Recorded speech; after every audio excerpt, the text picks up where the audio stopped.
Dear Mr. Smith. We have been engaged as litigation counsel by Mr. Smith. Mr. Smith. as you well know, is a minister of the Church of Scientology and has been for many years. Please accept this assurance that Mr. Smith has made this his life and religious choice, knowingly and as a matter of absolute free will. He stands by and is well satisfied with his choice. Notwithstanding the life and religious choice that Mr. Smith has made, we have learned that you and co-conspirators Mr. Smith. Mr. Smith.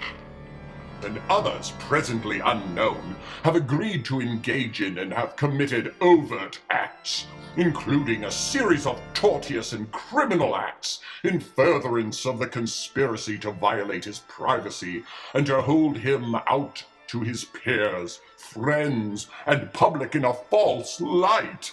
Such conduct violates statutory law, case law, and Article 1, Section 1 of the California Constitution. And why have you violated Mr. Smith. rights? To attempt to make money in a fake reality television program. If you had the capacity, you would be ashamed. Your disgraceful acts and those of your conspirators prove, however, that you are not capable of being ashamed. Let me summarize some of the misconduct you and your conspirators have engaged in with the goal of enriching yourselves at the price of humiliating. Mr. Smith. First, you have created, disseminated, and posted handbills with Mr. Smith. name and likeness without permission and with the legend "missing" emblazoned. The handbills were delivered and posted in and around where Mr. Smith. provides his religious services and resides. When delivered, you and every single one of your co-conspirators fully knew that Mr. Smith. was not missing. You and every single one of your co-conspirators knew that Mr. was Smith. a resident at a facility operated by the Church of Scientology and was engaged in his services as a minister of that noble church.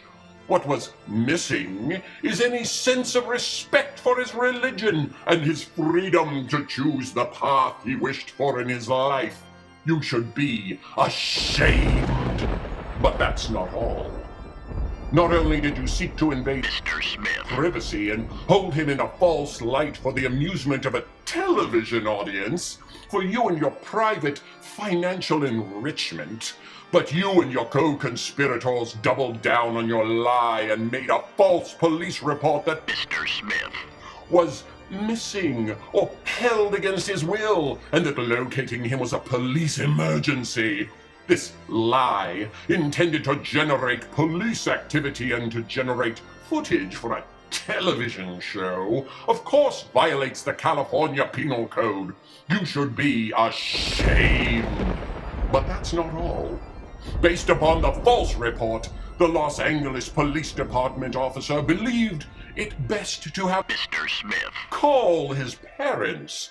Imagine a 42-year-old man forced to call his mommy and daddy for the amusement of a television audience so that you and your conspirators could make money. This waste of taxpayers' money and a police officer's time, of course, led to the prompt conclusion that you and your conspirators had made a factually baseless report. You should be ashamed. But that's not all. Not content with merely lying to the police, after lying to the friends, peers, and passerby of the Church of Scientology, once again you and your conspirators upped the ante with the goal of humiliating. Mr. Smith.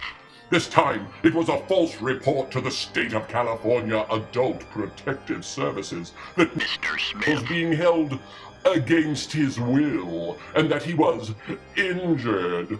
This lie to a government agency is itself another crime and the goal of creating another incident in furtherance of the goal of making money from a television program was furthered by a social worker paid for by taxpayers, forced to waste his precious time and the taxpayers' money interviewing Mr. Smith.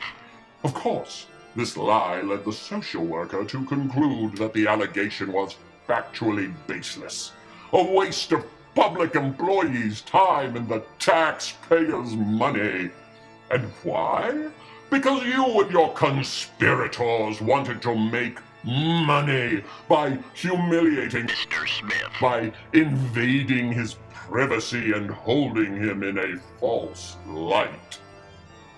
Do not comfort yourself with the lawless notion that you and your conspirators may interfere with Mr. Smith. adult and knowing decision to pursue a religion and lifestyle of his choosing by claiming that it is a rescue or an intervention or a deprogramming or some other cover story to conceal your malicious purpose.